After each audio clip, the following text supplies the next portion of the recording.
mandat député bi waxuñu mécanicien nga woon wala leneen nga woon dañoo ne dès l'instant que tu es député da nga nekkoon premier ministre interprétation la rek interprétation la da nga nekkoon premier ministre seen côté ñoom. oui mais loi fu mu interprété wul fu mu waxul yow bul ko remplacer. loi bi dafa ne ba nga nekkee député président Sonko mu nga nekk député bi ko conseil constitutionnel génnee ci liste député yi. ci boobu la nekk député. léegi nag bu nekkee député may nañ ko juróom-ñett fan pour mu décider ndax day wéyal poste député bi wala day dem ci poste gouvernement moom nag sur le champ la ne dafay suspendre donc loolu c'était son droit léegi règlement intérieur bu bees bi dafa ñëw rek clarifier une situation cela ne veut pas dire que règlement intérieur bu njëkk bi valable woon seulement règlement intérieur bu njëkk bi waxul ni suspension ni démission clarifié wul donc règlement intérieur bu bees bi nag moo ñëw clarifier ci naka la député di dellu si waatee di récupérer son mandat et la preuve 2022 amoon na ay député jamono Macky Sall ñoom Abdoulaye Daouda Diallo yu suspendre et pourtant à l'époque kenn waxu leen woon ne mënoo leen suspendre parce que est-ce que bañaluñ leen ko woon non parce que règlement intérieur bi waxul woon clairement naka la député bi nga xam ne dafa frappé par cas d'incompatibilité bu wàccee gouvernement naka lay delsee donc genre vide juridique la woon ça veut pas dire que c'est contraire au nouveau règlement intérieur léegi nag le nouveau règlement intérieur dafa gën a préciser gën a clarifier naka la député bi di delsee donc mënuñ ne président Sonko nouveau règlement intérieur bi concerné wu ko rek donc il n'avait pas le droit de revenir à l'Assemblée nationale donc man argument ñoom technique yu ñu teg man jàpp naa ne bañ a gis président Sonko nekk président assemblée rek a ko war. luñ ciy ragal pour yow. waaw gis nga nit bu subjectif munoo yow trouver sax des raisons parce que ñoom concernant le président Sonko ils perdent toute objectivité doo xam ndax haine la wala qu'est-ce qu'ils ont contre la personne donc mënuma définir yan critères ñoom la ñuy sukkandiku pour mën a teg loolu. dama jàpp rek ne tout ce qui concerne moom le président Sonko ñoom d'emblée am na ku ko wax sax des président Sonko bu dee woon dañ leen xeex sibiru ñoom yooyu la ñuy àndal c'est pour dire rek à quel point ils sont contre la personne et ils ne mettent pas des arguments aussi valables devant pour faire ces critiques là et la preuve Aïssata Tall Sall ci conférence de presse sax waxoon na ne mënuñu attaquer décision Assemblée nationale bi def recours et pourtant ils l'ont fait et donc ça défie tout raisonnement ça défie. moom d'ailleurs bokkul ci des signataires de cette requête. bah oui day flagrant trop mais c'est son groupe parlementaire qui l'a fait fu ñuy jëlee 17 députés. c'est ça waaw ñu ngi ci parce que gis nañu ku mel ni Abdou Mbow alors li xew tey ak coow li mu jur yëpp benn la peut-être ci conséquence su rupture di tàggoo bi am diggante Ousmane Sonko ak président Bassirou Diomaye Faye bu weesoo lii yeneen conséquence le Sénégal mën a ragal ci tàqalikoo bi. waaw tàqalikoo bi nag moom gëm naa ne gënalul woon benn Sénégalais parce que quand même. dañoo jóge woon ci période bu sombre de notre histoire démocratique et de notre république tension yi fi gis 2021 ba 2024 ak désespoir bi population yi amoon ci les dirigeants politiques la première alternance au début il y avait de l'euphorie mais à la fin on a vu Wade bëgg ñu imposer son fils bëgg ñu imposer un troisième mandat bëgg a changer même le quart bloquant beaucoup de choses qui avait déçu les gens à l'époque man ma bokkoon ci ñu doon wàcc ci mbedd bi à l'époque Macky Sall était venu avec un slogan la patrie avant le parti et on a vu finalement non seulement le parti mais même sa famille était devant le parti et la patrie il avait le slogan une gouvernance sobre et vertueuse commencé woon jàpp des dirigeants du PDS l'enrichissement illicite mu dem ba ci kanam il arrête ça il commence à récupérer les gens yi mu doon poursuivre commencer leen récupérer politiquement am déception aussi ci moom ci wàllu gouvernance li jënoon tax à l'époque ñu faloon ko mu ñëw moom it bëgg andiwaat 3e mandat bi taxoon ñu doon xeex Ablaye Wade donc beaucoup de renoncements et donc cette alternance était venue quand même comme une bonne nouvelle dans le sens où c'est des gens de notre génération yoo xam ne bokk nañu bi contre Wade contre Macky Sall. On espérait avoir une évolution au moins sur les mœurs politiques,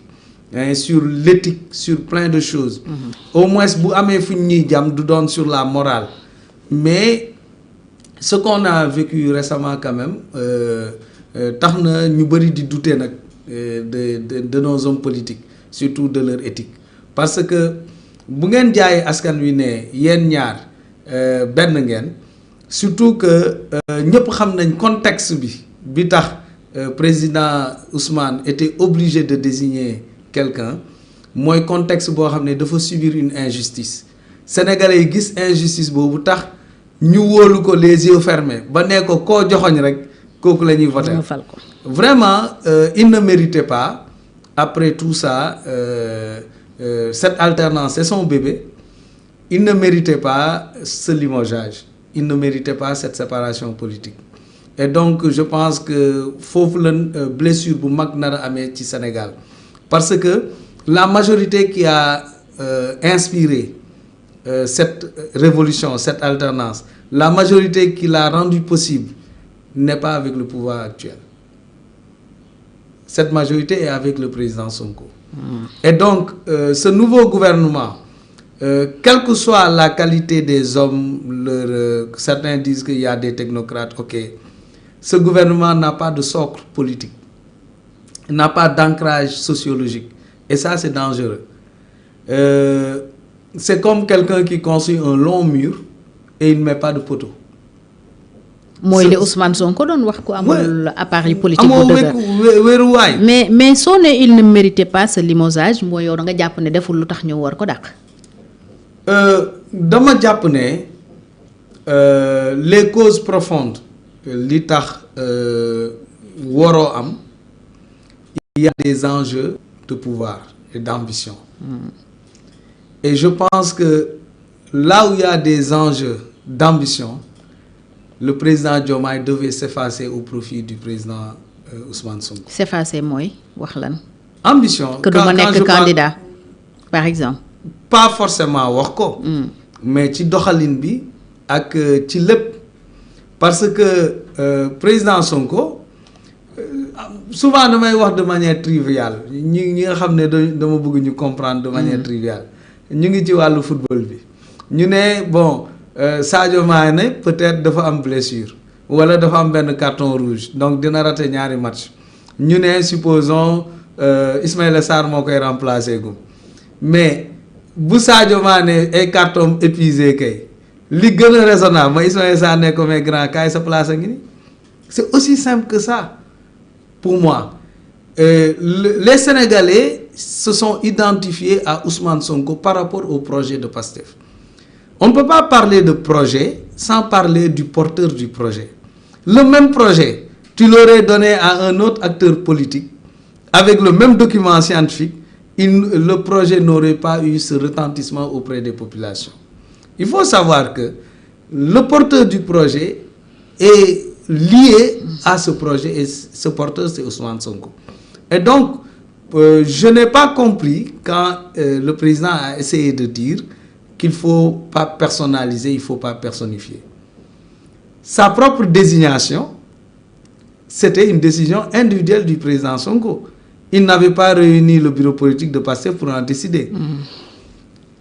Vidéo la def désigné ko. Ben oui, pour que moom ci boppam mu jàll auprès des populations, il a fallu mettre le nom du président Sonko. C'était le seul candidat qui avait deux photos sur les affiches et un autre nom de leader. Et donc, on ne peut pas se départir de cette personne après avoir été élu. Mais cautionné nga attaque yi Ousmane Sonko doon def en public réew mi amul autorité dem assemblée nationale surtout bis bi ñu koy dàq beaucoup pensent que loolu moo provoqué limogeage bi même si on s'y attendait ndax président discours am quand même évolué na ci grande interview bi mu ne su ma doyatul dama koy dàq contrairement ak ni mu doon waxee lors de l'interview yi doon marqué les 100 jours de sa gouvernance alors ñu ngi doon xaar peut-être mais du woon léegi Ousmane Sonko dem assemblée nationale wax fa yoo xam ne ñoom ñaar dañu ko waxante en privé un homme d'État on considère que warul doxalee noonu ak lu mun a am xëy na war na am benn retenue boo xam ni day des ngeen gérer ko bu ngeen demee ba mënatu leen ànd ngeen tàqali ko suñu mu gën a rafetee mais yow personnellement cautionné nga ni Ousmane Sonko doon doxalee en public ak le président Diomaye.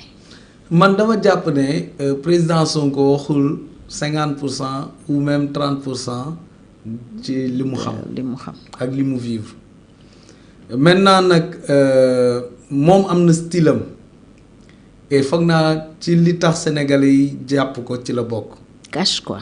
non seulement cash mais dafa am loo xam ne ñëpp a ko bokk. transparence ñun ñëpp a ko bokk transparence am na loo xam ne du waxu biir néeg parce que bu ñu nee par exemple dañoo dig sénégalais yi ne fonds politique dañ ko war a contrôler ba ñëpp ba tous les acteurs politiques yi mus a am. ñoom rek ñoo ko sañ a wax te man à l'époque ma bokk ci li ma saluer ci seen courage parce que président yi fi jógee yëpp fonds politique bokk na ñaari doole la ñu am doole décret ak doole